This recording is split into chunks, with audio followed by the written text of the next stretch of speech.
অতি সুন্দৰ আৰু পবিত্ৰ এক অনুষ্ঠানত আমাৰ মাজত সমবেত হোৱা অসমৰ সন্মানীয় মুখ্যমন্ত্ৰী আমাৰ সকলোৰে মৰম আদৰ আৰু সন্মানৰ সৰ্বানন্দ সোণোৱাল ডাঙৰীয়া আমাৰ মাজত উপস্থিত মোৰ সতীৰ্থ মন্ত্ৰী সঞ্জয় কিষাণ ডাঙৰীয়া গুৱাহাটী লোকসভা সমষ্টিৰ সন্মানীয় সাংসদ কুইন ওজা ডাঙৰীয়ানী বিধায়ক সত্যব্ৰত কলিতা প্ৰণৱ কলিতা ৰেকিবুদ্দিন আহমেদ সুমন হৰিপ্ৰিয়া বিত্ত বিভাগৰ প্ৰধান সচিব সমীৰ সিনহা ডাঙৰীয়া আয়ুক্ত সচিব শ্যাম জগন্নাথন ডাঙৰীয়া আমাৰ আন এগৰাকী আয়ুক্ত সচিব অনুৰাগ গোয়েল ডাঙৰীয়া কামৰূপ জিলাৰ উপায়ুক্ত কৈলাশ কাৰ্তিক ডাঙৰীয়া মোৰ অতিকে শ্ৰদ্ধাৰ আই মাতৃসকল আজিৰ সভাত উপস্থিত মোৰ সেৱাৰ থলী ৰাইজ আজিৰ দিনটো কেৱল মাত্ৰ যিসকল ব্যক্তি অৰুণোদয় আঁচনিৰ বাবে হিতাধিকাৰী হিচাপে নিৰ্বাচিত হৈছে তেওঁলোক নহয় সমগ্ৰ ৰাজ্যখনৰ বাবে আজিৰ দিনটো এটা অতিকে পবিত্ৰ আৰু মংগলময় দিন যোৱা বিত্তীয় বৰ্ষৰ বাজেট যেতিয়া মই উত্থাপন কৰিছিলোঁ আমাৰ ৰাজ্য চৰকাৰৰ হৈ এই বাজেট উত্থাপন কৰাৰ মোৰ যেতিয়া সৌভাগ্য হৈছিল সেই বাজেটত আমি অৰুণোদয় নামে এক যুগান্তকাৰী আঁচনিৰ কথা উল্লেখ কৰিছিলোঁ এই আঁচনিখন এনে এখন আঁচনি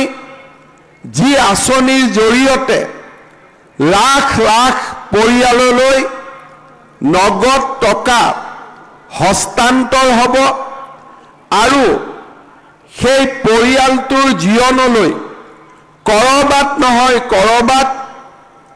কিছু আৰ্থিক সকাহ প্ৰদান কৰিব এই অৰুণোদয় আঁচনিৰ মূল উদ্দেশ্য আছিল যে অসমৰ 22 লাখ পৰিয়ালক এটা নিশ্চিত উপাৰ্জনৰ যি এক আমাৰ নিশ্চয়তা প্ৰদান সেই নিশ্চয়তা প্ৰদানৰ ব্যৱস্থা কৰা এই আঁচনিৰ বাবে প্ৰতি মাহত ৰাজ্য চৰকাৰে 200 কোটি টকা খৰচ কৰিব লাগিব আৰু বছৰত এই আঁচনি খৰচ কৰিবলগীয়া ধনৰ পৰিমাণ হ'ব 2400 কোটি টকা অৰ্থাৎ আমাৰ ৰাজ্যখনে আজি স্বাধীনতাৰ পিছত যিমানবোৰ জনকল্যাণমূলক আঁচনি গ্ৰহণ কৰিছিল সেই আঁচনিবিলাকৰ তুলনাত এইখনেই হৈছে আটাইতকৈ সৰ্ববৃহৎ সৰ্বব্যাপী আৰু সৰ্বগ্ৰাসী জনকল্যাণমূলক আঁচনি এই আঁচনিখনৰ জৰিয়তে আমাৰ অৰুণোদয় পৰিয়ালে অৰ্থাৎ আজিৰ পৰা যিসকল অৰুণোদয় আঁচনিৰ হিতাধিকাৰী পৰিয়াল নিৰ্বাচিত হৈছে তেওঁলোকক আমি অৰুণোদয় পৰিয়াল বুলি কম এই অৰুণোদয় পৰিয়ালৰ সদস্যসকলে 830 টকা প্ৰথম পৰ্যায়ত মাহেকী বেংকৰ একাউণ্টত এই টকা লাভ কৰিব এই আঁচনি 1 নৱেম্বৰৰ পৰা আমি আৰম্ভ কৰিছোঁ তাৰ পৰিপ্ৰেক্ষিতত আজি কামৰূপ জিলা কামৰূপ মহানগৰ জিলা অহাকালি আন কেইখনমান জিলা তাৰ পিছৰ দিনা কেইখনমান জিলা এনেকৈ 4 দিনৰ ভিতৰত প্ৰথম 830 টকা তেওঁলোকে তেওঁলোকৰ বেংক একাউণ্টত লাভ কৰিব কিন্তু আচলতে আজি যি আমি 830 টকা দিম সেয়া নৱেম্বৰ মাহৰ 830 টকা এই ডিসেম্বৰ মাহৰ ভিতৰতে আকৌ এবাৰ 26 27 28 29 এই 3-4 দিনৰ ভিতৰত আপোনালোকৰ বেংক একাউণ্টত আকৌ 830 টকা যাব ঠিক তাৰ পিছত প্ৰত্যেক মাহৰ অৰ্থাৎ ডিসেম্বৰত আমি দুটা কিস্তি পাম কাৰণ নৱেম্বৰৰ এটা কিস্তি আমি ডিসেম্বৰত দিছো ডিসেম্বৰৰ কিস্তিটো ডিসেম্বৰৰ আমি শেষ সপ্তাহত পাম আৰু সেই ধৰণে January February March April May June July প্ৰত্যেক মাহৰ শেষৰ সপ্তাহত আমি নিশ্চিতভাৱে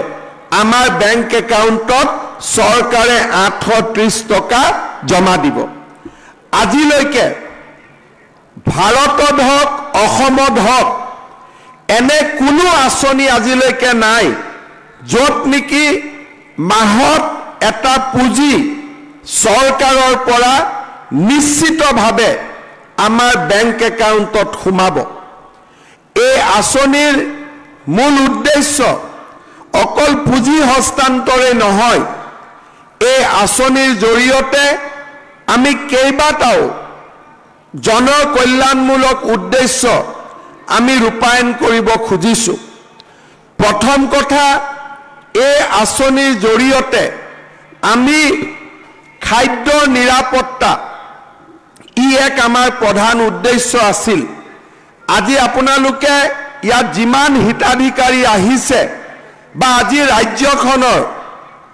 যিমান অৰুণোদয় পৰিয়াল আছে আমি সকলোৱে জানো যে আমাৰ ৰাজ্য চৰকাৰে 3 টকা মূল্যৰ চাউল আজি 1 এপ্ৰিলৰ পৰা কাৰ্যকৰী হোৱাকৈ আমি বিনামূলীয়াকৈ এই চাউল ৰাইজে পোৱাৰ ব্যৱস্থা কৰিছো যদি বিনামূলীয়া চাউল আমি পালো এই অৰুণোদয় আঁচনিৰ 830 টকাৰে আমি হিসাব কৰিছো যে 400 টকা আপোনালোকৰ প্ৰতি মাহত যি ঔষধ কিনিব লাগে কাৰোবাৰ জ্বৰ হল কাৰোবাৰ কাহ হল কাৰোবাৰ সৰু বেমাৰ হল আমি 830 টকা এনেকে ধৰিছো যে 400 টকা আপোনালোকে ঔষধ কিনাৰ নামত খৰচ কৰিব 200 টকা 5 কেজি দালি যদি আমি বজাৰত আজিৰ মূল্যত আমি কিনো তেতিয়াহলে 5 কেজি দালি আমি আধা দামত পাম যদিহে এই অৰুণোদয় 200 টকা আমি দালিখিনি কিনাৰ নামত ব্যৱহাৰ কৰো ঠিক তেনেদৰে 80 টকা যদি আমি চেনি কিনাৰ নামত ব্যৱহাৰ কৰো তেতিয়াহলে আমি চেনিও আধা মূল্যত আমি পাব পাৰো আৰু অতিৰিক্ত যি 150 টকা থাকি যাব সেই 150 টকাৰে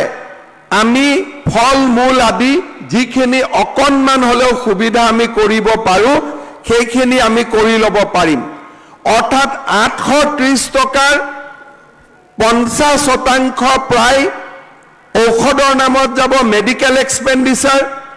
আৰু বাকি ধন 50% মূল্যৰ দালি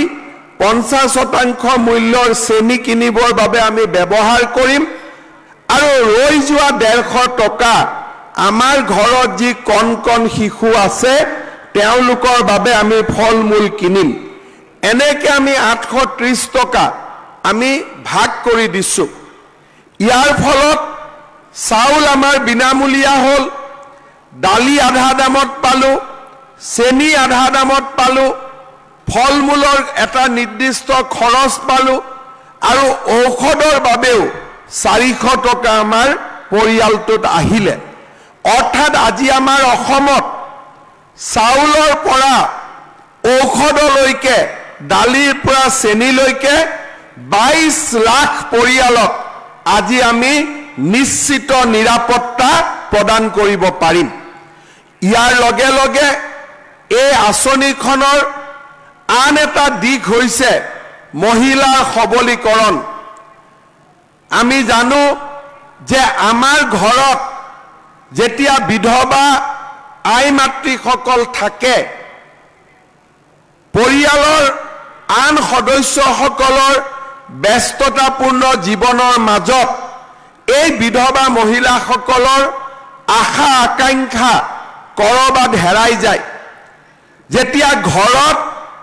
দিব্যাংগ ল'ৰা ছোৱালী থাকে দেউতাক মাক জীয়াই থকা দিনলৈকে সেই ল'ৰা ছোৱালীৰ প্ৰতিপালন হয় কিন্তু দেউতাক মাকৰ মৃত্যুৰ পিছত এই দিব্যাংগ সন্তানসকলে এক অনিশ্চিত ভৱিষ্যতৰ বাবে নিজক প্ৰস্তুত কৰাৰ প্ৰয়োজন হৈ পৰে তাৰ লগে লগে আমাৰ যিসকল ছোৱালী ঘৰত অবিবাহিতা হৈ বিভিন্ন কাৰণত থাকি যায় তেওঁলোকেও কেতিয়াবা নিজৰ নিৰাপত্তাৰ বাবে সন্দিহান হৈ পৰে আৰু আনহাতে স্বামীৰ ঘৰৰ পৰা যদি কোনোবা মহিলা উভতি আহে নিজৰ পিতৃগৃহটো তেওঁলোকে অনিশ্চিত ভৱিষ্যতৰ সন্মুখীন হ'বলগীয়া হয় আজি এই অৰুণোদয় আঁচনিৰ প্ৰথম হিতাধিকাৰী হিচাপে আমি ঠিক কৰিছিলোঁ যে যোন পৰিয়ালত বিধৱা আই মাতৃ আছে যোন পৰিয়ালত দিব্যাংগ সন্তান আছে যি পৰিয়ালত বিয়া নোহোৱা ছোৱালী আছে আৰু যি পৰিয়ালত স্বামীৰ ঘৰৰ পৰা উভতি অহা মহিলা আছে তেওঁলোকে এই আঁচনিখনৰ প্ৰথম অগ্ৰাধিকাৰ পাব ইয়াৰ ফলত আজি গধূলিৰ পিছত এই যিসকল বিধৱা মহিলা এই যি দিব্যাংগ সন্তান এই যি বিয়া নোহোৱা ছোৱালী এই যি স্বামীৰ ঘৰৰ পৰা উভতি অহা ঘৰখনৰ ছোৱালীজনী যিসকলে আজিলৈকে মনত দুখ আৰু কষ্টত জীয়াই আছিল কৰবাত নহয় কৰবাত মনত এটা ইনফেৰিটি কমপ্লেক্স বা মনত পৰিয়ালৰ আন সদস্যসকলতকৈ মই যেন দুৰ্ভগীয়া এনেকুৱা এটা যি মনত ভাৱ আছিল সেই ভাৱ আজিৰ পৰা আঁতৰি যাব কাৰণ এই ব্যক্তিসকল মোৰ ঘৰত থকা কাৰণে আজি চৰকাৰে মোক অৰুণোদয়ৰ বাবে নিৰ্বাচিত কৰিছে আজিৰ দিনটোৰ পিছত সেই যিসকল ব্যক্তি যিসকল আই মাতৃ যিসকল মোৰ ভণ্টি যিসকল মোৰ বাইদেউ কৰবাত নহয় কৰবাত নিজকে অৱহেলিত হিচাপে ভাবিছিল কৰবাত নহয় কৰবাত নিজক নিৰাশ্ৰয়া হিচাপে অনুভৱ কৰিছিল কৰবাত নহয় কৰবাত নিজক পৰিয়ালে মৰম কৰাৰ পিছতো কৰবাত নহয় কৰবাত নিজক দুৰ্ভগীয়া বুলি অনুভৱ কৰিছিল সেইসকলৰ জীৱনলৈ আজিৰ পৰাই এটা নিশ্চিত পৰিৱৰ্তন নামি আহিব যি আছিল অৰুণোদয় আঁচনিৰ আটাইতকৈ গুৰুত্বপূৰ্ণ মানৱীয় পবিত্ৰ আৰু মংগলময় দিশ আজি মই গৌৰৱ অনুভৱ কৰোঁ যে এনে মংগলময় চিন্তাৰে পবিত্ৰ চিন্তাৰে আমি অনুপ্ৰাণিত হৈ আজি অৰুণোদয়ৰ দৰে এটা সৰ্বগ্ৰাসী সৰ্বব্যাপী এনে এক সুন্দৰ আঁচনি আজি অসমবাসী ৰাইজৰ ওচৰত অৰ্পণ কৰাৰ সৌভাগ্য আমি লাভ কৰিছোঁ এই আঁচনিখনৰ আন এটা মংগলময় দিশ হ'ল যে কোনো পুৰুষৰ একাউণ্টত এই পুঁজি নাযাব এই পুঁজি সেই মহিলাৰ ঘৰৰ হাতলৈকে যাব যিগৰাকী মহিলাৰ একাউণ্টটো পৰিয়ালে নিৰ্বাচিত কৰিছে অৰ্থাৎ আপোনালোকে চিন্তা কৰক যে 22 লাখ মহিলা এই আঁচনিৰ জৰিয়তে আজি সবলীকৰণ হ'ব 22 লাখ মহিলাই অন্তত ঘৰখন চলাবৰ বাবে 830 টকা তেওঁলোকৰ বেংক একাউণ্টত থাকিব পুৰুষৰ ওপৰত নিৰ্ভৰ নহব মহিলাগৰাকীয়ে এই টকাৰ একমাত্ৰ অধিকাৰী হ'ব এয়া হৈছে এই আঁচনিখনৰ আন এক মংগলময় দিশ শ্ৰদ্ধাৰ ৰাইজ এই অৰুণোদয় আঁচনি আজি আমি 22 লাখ পৰিয়ালৰ বাবে দিয়াৰ সিদ্ধান্ত লৈছিলোঁ কিন্তু বড়োলেণ্ড স্বায়ত্তশাসিত পৰিষদত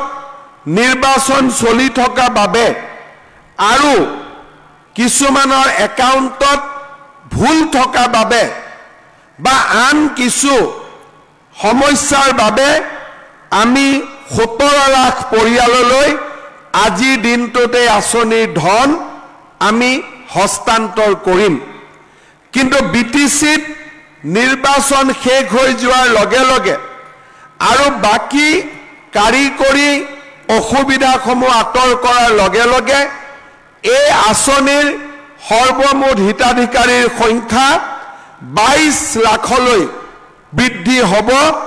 যি মই আশা কৰিছোঁ যে ডিসেম্বৰ মাহ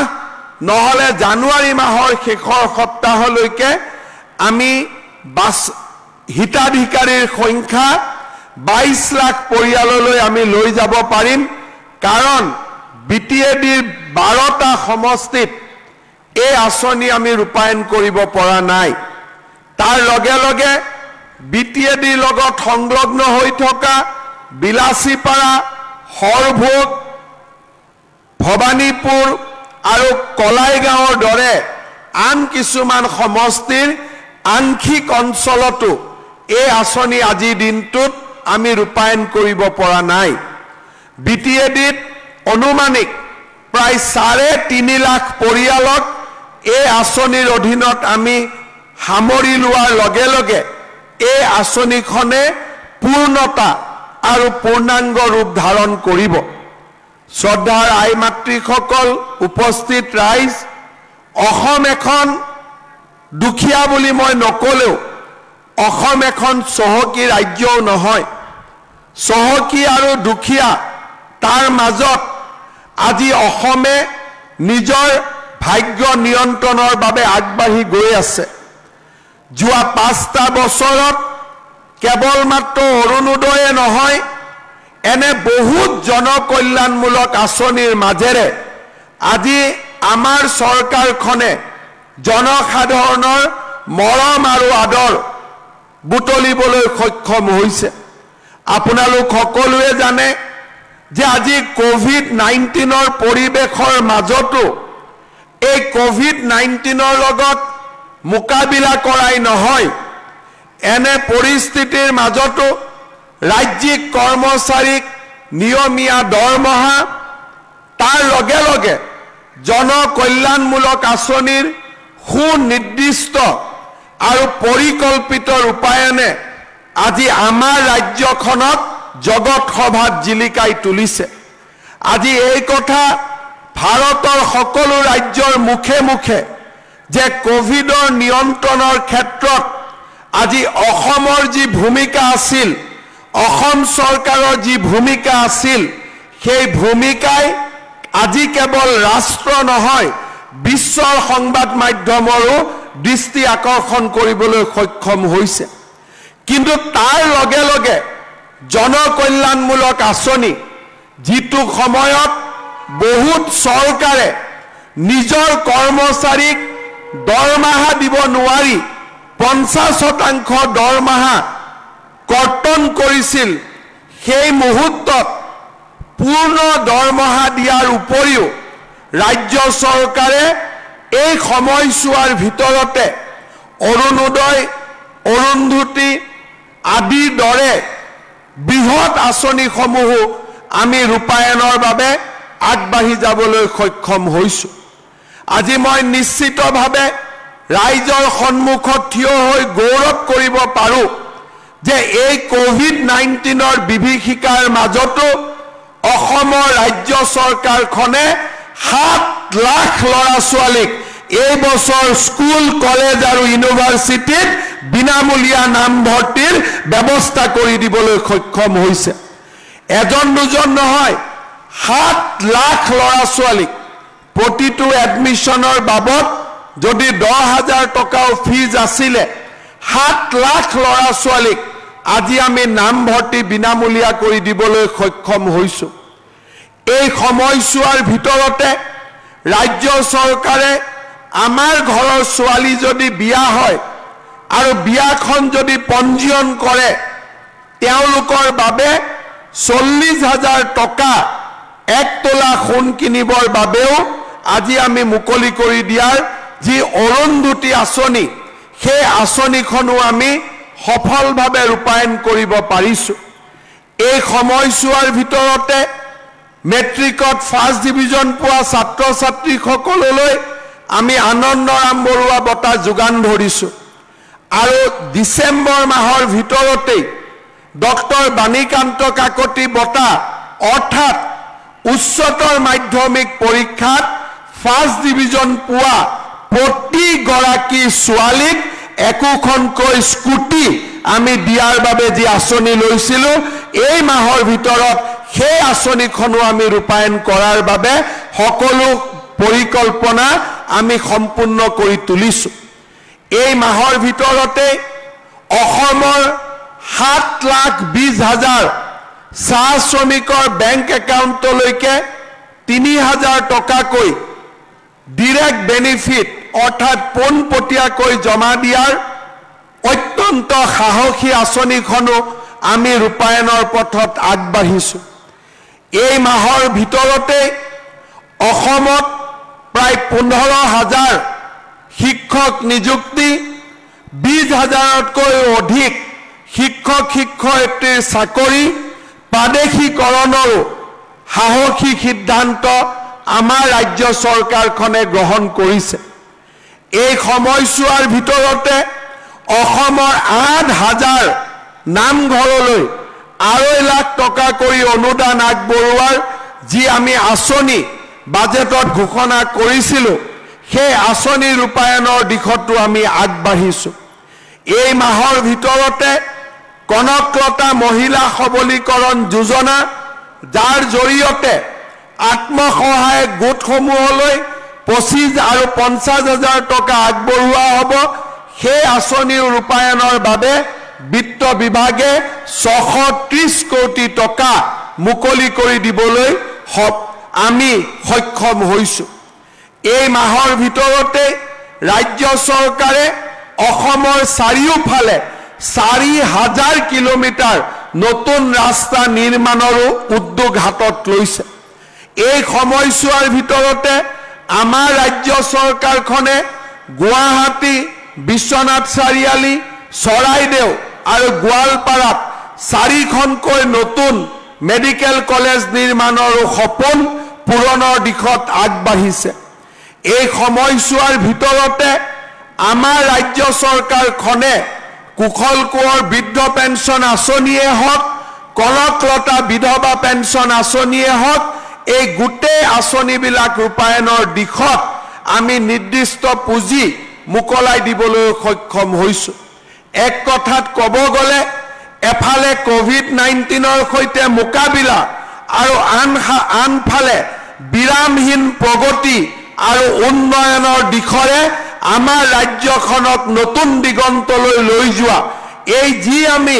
সোণোৱালী অৰুণোদয় পথেৰে আমি যাত্ৰা আৰম্ভ কৰিছো মই ভাবো যে চাওঁতে চাওঁতে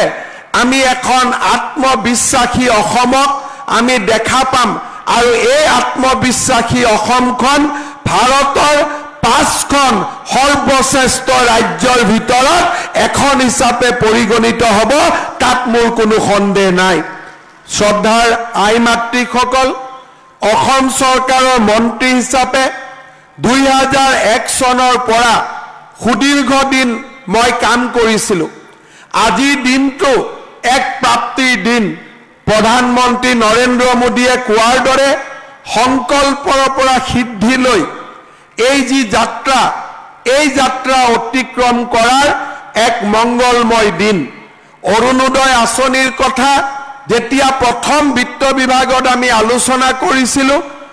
আমি সপোনতো ভবা নাছিলো যে এনেকুৱা এটা দিনত আহি আমি উপস্থিত হম 22 লাখ পৰিয়ালক নিৰ্বাচিত কৰা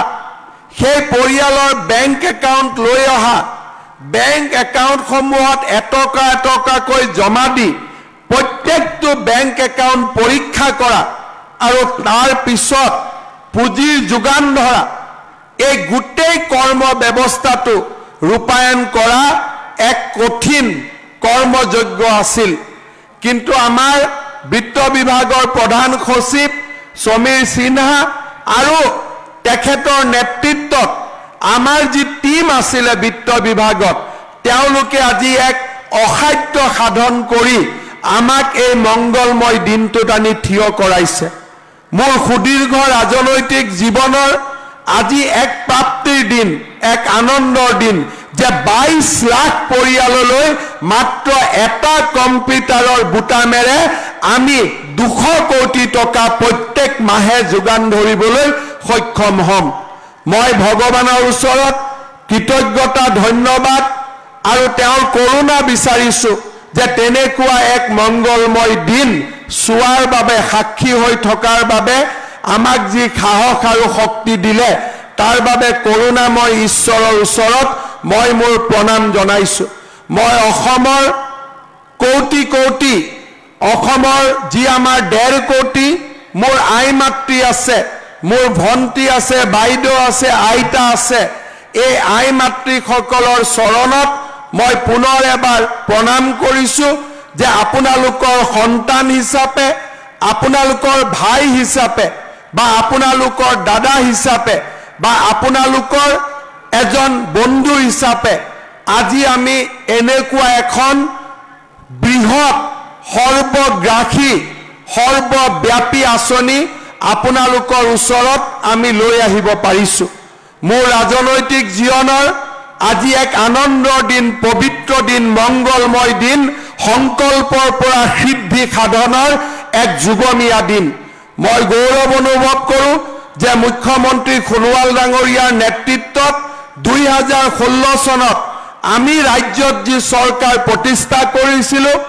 বানপানী কোভিডৰ সমস্যাৰ মাজতো থিয় হৈ ৰাইজৰ আশীৰ্বাদত আজি আমি কেবাটাও অসাধ্য সাধন কৰিবলৈ সক্ষম হৈছো মই মাননীয় মুখ্যমন্ত্ৰী ডাঙৰীয়াক ধন্যবাদ জনাম কৃতজ্ঞতা জনাম যে তেখেতে আমাৰ ওপৰত যি আস্থা আৰু বিশ্বাস ৰাখি এই আঁচনিখন আমাক ৰূপায়ণৰ বাবে দায়িত্ব দিছিলে আৰু আজি দিনটোত আমি উপস্থিত হ'ব পাৰিছো তাৰ বাবে তেখেতকো মই ধন্যবাদ কৃতজ্ঞতা আৰু আমাৰ সকলোৰে হৈ তেখেতৰ মংগল কামনা কৰিছো শ্ৰদ্ধাৰ ৰাইজ এই আঁচনিখনৰ ৰূপায়ণে আমাৰ ৰাজ্যখনক ভাৰতৰ ৰাজ্যসমূহৰ মাজত আন এক পৰ্যায়লৈ লৈ যাব will be in a privilege league of states যে যিসকল ভাৰতৰ অগ্ৰণী ৰাজ্য বুলি কয় সেই ৰাজ্যবিলাকৰ ভিতৰলৈকে আমাৰ ৰাজ্যখনক উঠাই লৈ গুচি যাব ঠেলি লৈ গুচি যাব আমি ভাৰতৰ সেই প্ৰিভিলেজ ষ্টেটছ বিলাকৰ মাজত সোমাম যি ষ্টেটসমূহে এনেকুৱা অদ্ভুত জনকল্যাণমুখী কাম কৰিবলৈ সক্ষম হৈছিল মই ভাবো যে অসমৰ নৱজাগৰণৰ এই যি পটভূমি এই পটভূমিয়ে আমাক সাহস দিব শক্তি দিব এনেকুৱা আৰু অধিক আঁচনি সময়ত গৈ ৰূপায়ণ কৰা মই জানো আজি আমাৰ ৰাজ্যখনৰ আৰু কিছু পৰিয়ালে অৰুণোদয় আঁচনিত অন্তৰ্ভুক্ত হোৱাৰ বাবে তেওঁলোক নিশ্চিতভাৱে উপযুক্ত আছিল কিন্তু আমাৰ আঁচনি অনুসৰি এই বছৰ আমি 22 লাখ পৰিয়ালৰ মাজত সীমাবদ্ধ হৈ থাকিব লাগিব কিন্তু আমি জানো যে আৰু 8 লাখ পৰিয়ালক আমি অতি সোনকালে এই আঁচনিৰ পৰিসীমাৰ ভিতৰত আনিব লাগিব যিসকল অৰুণোদয় আঁচনিত অন্তৰ্ভুক্ত নহল তেখেতসকলক মই প্ৰতিশ্ৰুতি দিছো যে অহা বছৰ বাজেটত আমি কাম কৰিম যাতে আৰু অধিক অতিৰিক্ত হিতাধিকাৰীক এই অৰুণোদয় আঁচনিৰ লগত আমি জড়িত কৰিব পাৰো তাৰ লগে লগে এই 830 টকা আমাৰ বাবে আৰম্ভণি এই 830 টকাক আমি চেষ্টা কৰিম প্ৰতি বছৰে আমি ইয়াক বঢ়াই গৈ গৈ এক নিৰ্দিষ্ট লক্ষ্যত উপনীত হোৱাৰ বাবে অৰ্থাৎ আঁচনিৰ পৰিসৰ আৰু আঁচনিৰ ধন দুইটাই অনাগত দিনত যে বৃদ্ধি পাব সেয়া নিশ্চিত। পুনৰ এবাৰ মই অসমৰ মহিলা সমাজৰ আই মাতৃসকলৰ মোৰ ভণ্টি মোৰ বাইদেউসকলৰ আশীৰ্বাদ বিচাৰি এই অৰুণোদয় আঁচনিৰ শুভ আৰম্ভণিৰ এই মংগলময় আৰু পবিত্ৰ ক্ষণৰ সাক্ষী হৈ থকাৰ বাবে